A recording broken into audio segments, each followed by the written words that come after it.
Μερικά tips για υγιή μαλλιά, νύχια και δέρμα. Νούμερο 1. Καλή διατροφή.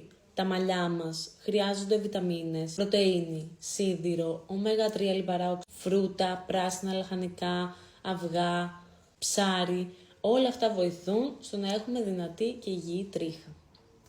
2. Σωστή ενυδάτωση από μέσα. Η αφυδάτωση κάνει τα μαλλιά μας να φαίνονται ξηρά και χαμπά, κάτι το οποίο δεν θέλουμε καθόλου. Θέλουμε τα μαλλιά μας να φαίνονται υγιή, με υγιή άκρες και όχι θαμπά και ξηρά. Τι μπορείς να κάνεις? Πίνε αρκετό νεράκι. 3. Προστάτευσέ τα από τη θερμότητα. Οι κοπέλες που βάζετε καθημερινά θερμότητα στα μαλλιά σας, φροντίστε να χρησιμοποιείτε θερμοπροστατευτικό σπρέι.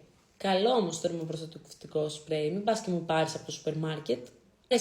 Τακτικό κούρεμα. Αυτό είναι πιο πολύ εμφανισιακό tip, δηλαδή όταν κουρεύεσαι απομακρύνονται οι σπασμένες και φθαρμένες άκρες με αποτέλεσμα στην όψη τα μαλλιά σου να φαίνονται πιο υγιή. 5. Απέφυγε το λούσιμο με ζεστό νερό, καθώς το ζεστό νερό απομακρύνει τα φυσικά έλαια του τριχωτού της κεφαλής, με αποτέλεσμα το δέρμα μας για να αντισταθμίσει την απώλεια φυσικών ελαίων του τριχωτό να παράγει μόνο του.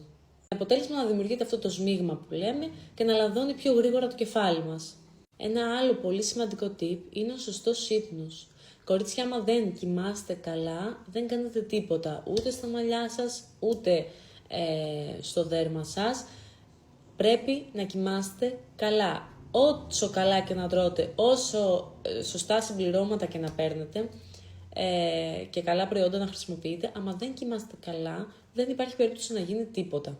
Τελευταίο και καλύτερο tip που πραγματικά εμένα με έχει βοηθήσει πάρα πολύ και το μαλλί μου μακρύνει πάρα πολύ γρήγορα. Εντάξει, εγώ έχω και κοντό μαλλί, αλλά συνέχεια το κόβω. Πραγματικά θέλει κάθε μήνα κούρεμα και δεν μιλάω τώρα για ένα δάχτυλο μάκρος. Μου μακρύνει πάρα πολύ γρήγορα. Πόσιμο κολαγόνο.